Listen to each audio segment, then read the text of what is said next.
I am so excited to announce that the Docuseries is now available for pre-orders.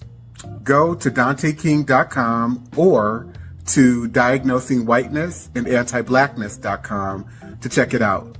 Go and subscribe. Get your popcorn ready for December 7th.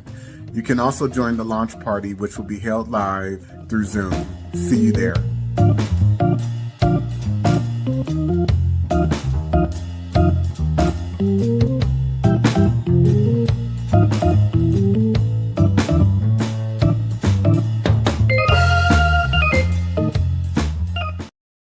The book surprised you the most? A whole book. The whole book. Because I thought that I knew a lot until I read that book and realized I didn't know anything. There was a lot to learn and a lot to still be discovered. I'm still processing it. I can see things now that I didn't see before. And it's all because of the book. I love that. Jules? So much of the book really opened my eyes to things. The Casual Killing Act, the legality of rape. And then one of the other parts was the housing covenants and the covenants that were allowed. And growing up in the Bay Area, St. Francis Wood, for instance, is a highly coveted place to want to live or want to strive to, right? I was a child and I'd passed through St. Francis Woods and it was something that you feel could have been attainable. And then as you read Dante's book, you realize it's attainable for white people. It's not attainable for me. It's not attainable for you. Not in the way that you think you would be able to attain certain places and spaces. You are written out of that legally. Right. And Alicia? What really stands out to me is the 1850 Fugitive Slave Act, which describes so much of how white people operate in terms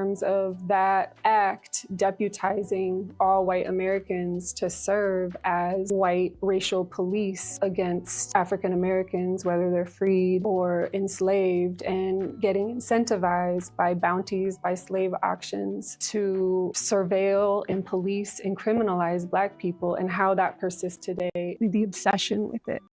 We're free. We're not on plantations. We're not indentured servants. Well, that's We're unfortunate. not slaves. Yeah, I know. Yeah. That's such an unfortunate mindset. Again, it's rooted in low standards too, because your starting point, as it pertains to Black people and freedom, is one where people are bound, shackled in chains, being subjected to rape and pedophilia, and stuck on agricultural plantations. And so we don't necessarily consider, for example, the public health institution or, my job at Google or my job as an attorney at this law firm. We don't consider these corporation plantations where white people have benefited for centuries, and yet we still are subjects of servitude in a system that's based on feudalism. So therefore we have developed false impressions, I guess I would say, and low standards and low expectations around how we define and deal with freedom.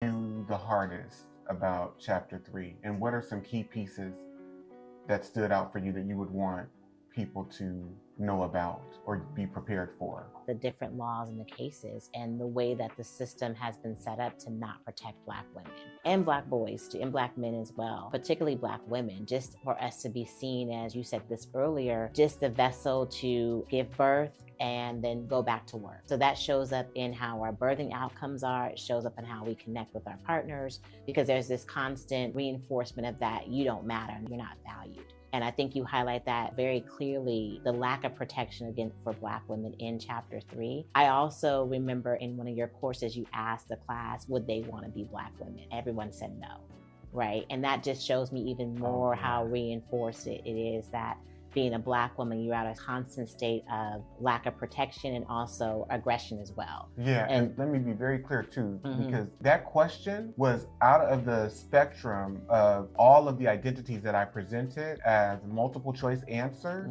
Who would you not want to be? Yeah. And 100% of the people said, I would not want to have been a Black woman. Right. I would not want to be right. a Black woman. Right. I am so excited to announce that the Docuseries is now available for pre-orders. Go to DanteKing.com or to DiagnosingWhitenessAndAntiblackness.com to check it out. Go and subscribe. Get your popcorn ready for December 7th. You can also join the launch party, which will be held live through Zoom. See you there.